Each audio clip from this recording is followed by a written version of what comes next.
A woman's in hospital after being hit by flying debris, and tens of thousands of people have lost power after Storm Debi brought gale force winds and heavy rain to the UK and the Republic of Ireland. A string of weather warnings are in place as the storm swept across Ireland before hitting parts of northern England and Wales. Strong winds knocked down many trees with gusts of over 70 miles per hour recorded. Our North of England reporter Amy Welsh looks at the impact. Battering Blackpool's promenade, the latest named storm. And once Debi arrived, she didn't hold back.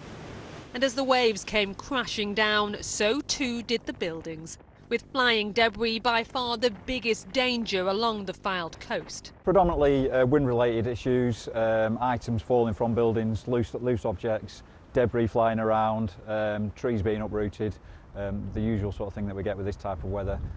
Gusts in particular cause us problems. But it didn't stop some people taking a stroll or even a jog. It's quite frightening, to be honest. We went down to the actual water itself and took a video of it, and I was getting knocked backwards. It was like really scary, and the storm was really big and the sea was really big. It's always been like this. It doesn't faze you? No. No, it's Blackpool. It's what it's like in the winter. The wind's blowing us off our feet. What do you think of it? It's crazy.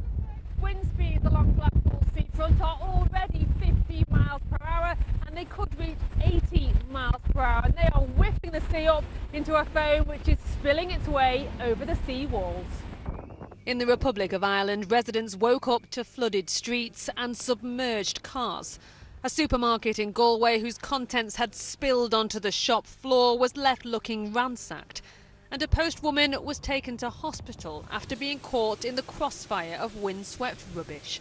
100,000 homes were left without electricity in Ireland. Meanwhile, in Cumbria, fallen trees have also caused power cuts. It's a rapidly developing situation at the moment. So far, we've had about 15,000 homes and businesses disconnected, but the majority of those have had their supplies reconnected across the northwest. So we currently have about 1,500 without power at this moment in time. And while the worst of the bad weather may be over for now, Ellen is the name of the next storm, and she could strike at any time.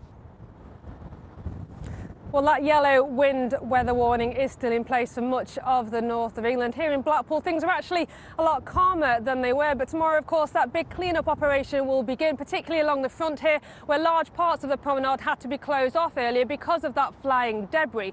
Electricity Northwest tell me tonight that they have just reconnected 17,000 homes in the South Lakes and North Lancashire, and their teams are still out there trying to get everybody reconnected. They're asking people to make sure their mobile phones and laptops are charged, have the blankets and the torches at the ready, and check on your neighbours just to make sure everybody is as safe as they can possibly be. Great advice, Amy. Thanks very much.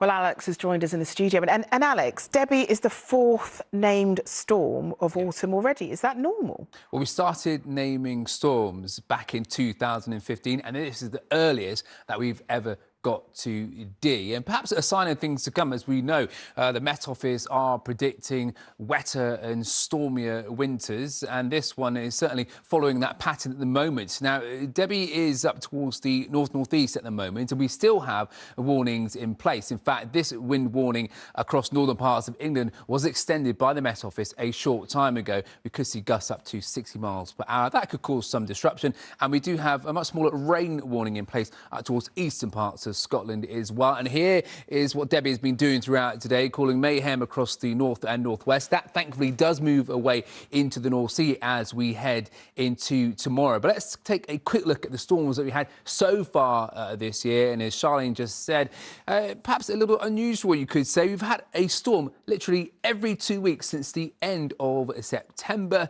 And with the current run of the weather pattern, maybe it will continue to be this way. Hopefully not, but as you could well imagine, since Agnes and Babette, in fact, there are some parts of the UK, particularly in the north, which have still not fully recovered after Babette came through in particular, and then Kieran the other day. As I say, Debi has caused more disruption today. You know, top gusts, in fact, for some mountain ranges have been in excess of 85 miles per hour.